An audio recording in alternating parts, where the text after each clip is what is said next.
Vinho reserva e vinho reservado. Você sabe a diferença entre essas classificações? Não se preocupa que hoje eu vou explicar tintim por tintim a diferença entre essas nomenclaturas. Vem comigo!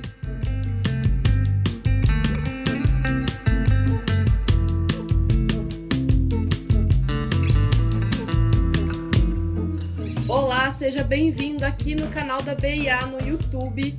Faz um favor, aproveita e já se inscreve aqui no canal e também já aciona o sininho para receber sempre aquela notificação de que chegou vídeo novo por aqui.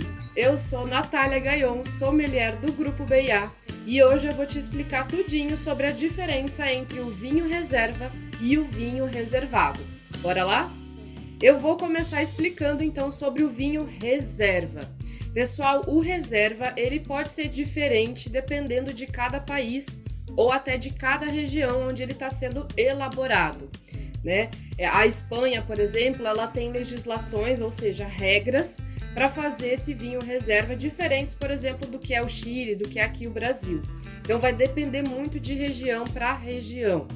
De um modo geral, o vinho reserva, ele é aquele vinho que estagiou, que passou um tempo por barrica de carvalho. Então ele vai ter um pouco mais de complexidade de sabores, de aromas. Diferente, por exemplo, do vinho Gran Reserva. O vinho Gran Reserva, ele, vamos dizer assim, é um estágio acima do reserva. Ele passa um pouco mais de tempo nessa barrica de carvalho. Lembrando, vai variar muito, né, esse tempo, esse período que o vinho passa em barrica de carvalho, seja no reserva ou no Gran Reserva, vai depender muito da legislação de cada país ou de cada região onde esse vinho foi feito.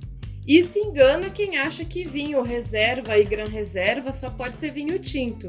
De maneira alguma, vinho branco e vinho rosé também pode estagiar em barrica de carvalho, ou seja, vinho branco e vinho rosé também pode ser reserva ou Gran Reserva. Você já viu algum desses vinhos brancos ou rosés com esse rótulo escrito Gran Reserva ou Reserva? Já aproveita e já comenta aqui no vídeo também.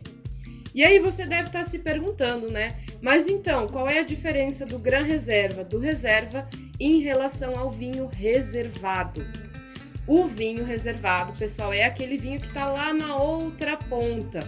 Ele é aquele vinho mais simples, o vinho do dia a dia. É um vinho, por exemplo, que não tem nada a ver com a passagem de barrica de carvalho. Ele faz mais referência até a uma marca, a um nome, e não a uma classificação. Então, reservado, diferente do que muita gente pensa, ele é aquele vinho para começar, né? Para quem está começando no universo do vinho. É um vinho simples, é um vinho do dia a dia, é um vinho jovem, é um vinho muito fácil de degustar. E aí, gostou dessas dicas de hoje? Então aproveita, já compartilha com um amigo essas informações que são aí valiosíssimas. Tem muita gente que me pergunta sobre isso. Então aproveita, compartilha com os amigos e já sabe, né? Deixa um like aqui. Semana que vem eu volto com mais um Por Dentro da Taça. Até lá!